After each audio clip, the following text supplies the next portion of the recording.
Oo, konta. Let's talk about Byzantine architecture. And Carry, go.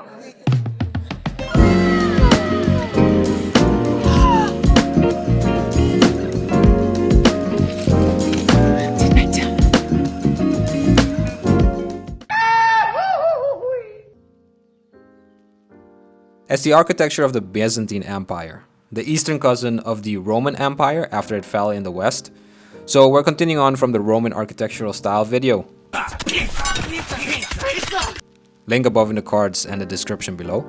The early Byzantine architecture is pretty much the same as late Roman architecture. This style drew inspiration from Roman and Greek architecture and continued to be based on arches, vaults, and domes. hello. But you also had wall mosaics with golden backgrounds for the bougie buildings and frescoes, aka mural paintings, as a cheaper alternative for the broke people. I'm all out of money. You also get a more centralized plan, and the domes are supported by pendentives. Oh, and also new column capital styles because, yeah, capitals are the upper part of the column again. The Byzantine style built impressive fortification and bridges, but not aqueducts on the same scale as the Romans. And when the Roman Empire became Christian, its architecture became more ambitious. This new style with exotic domes and richer mosaics would come to be known as Byzantine. Most of the churches and basilicas have high-riding domes, which create vast open spaces at the centers of churches, giving you more light. The round arch is a big part of Byzantine style. Magnificent golden mosaics with their graphic simplicity brought light and warmth into the heart of churches, and Byzantine column capitals break away from the classical conventions of ancient Greece and Rome with winding or curvy lines and naturalistic forms. It's more curvy, which are precursors to the Gothic style. The Renaissance style also took inspiration from the Byzantine style. The temples of these two religions, aka the classical religion and Christianity, differ substantially from the point of view of their interiors and exteriors. For classical temples, only the exterior was important because only the priests entered the interior, where the statues of the deity to whom the temple was dedicated was kept. The ceremonies were held outside in front of the temple. On the other hand, Christian ceremonies were held inside the churches. Alright, let's talk about Byzantine columns. Byzantine columns are quite varied, mostly developing from the classical Corinthian columns, with almost no fluted shaft, basically these vertical lines you see here in the shaft. The block of stone was left rough as it came from the quarry, and the sculptor evolved new designs to his own fancy. So basically they were told, just do you fam, we don't care how the column looks, just do you. Moving on to the wall mosaics.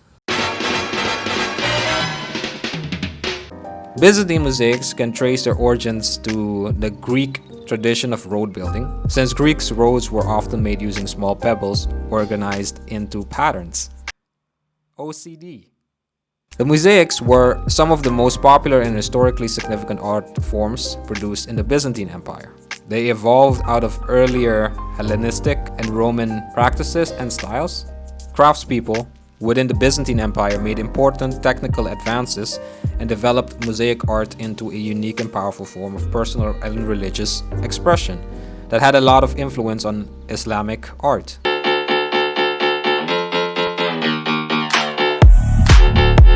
There are two main types of mosaic: wall mosaics in churches and sometimes palaces, made using glass tesserae. The hell is a tesserae? Glass tiles, sometimes backed by gold leaf for a gold ground effect, and floor mosaics. These often use stone pieces and are less refined in creating their images, and they have images of geometrical patterns with animals. Pendentives. A pendentive is a curved triangular piece that fills the upper corner of a room to create a circular base for a dome. Basically, it's a constructional device permitting the placing of a circular dome over a square room or of an elliptical dome over a rectangular room. Roman builders began experimenting with this, but it was the Byzantine architects who perfected it. One of the earliest and biggest examples is the Sophia. I'm sorry. I'm sorry. God damn it, this meme sucks. In Istanbul. But yeah, now you can tell what makes Byzantine architecture fashionable. Anyway, thank you for watching. And if you're interested in the other architectural fashion trends, check out the playlist, and till next time.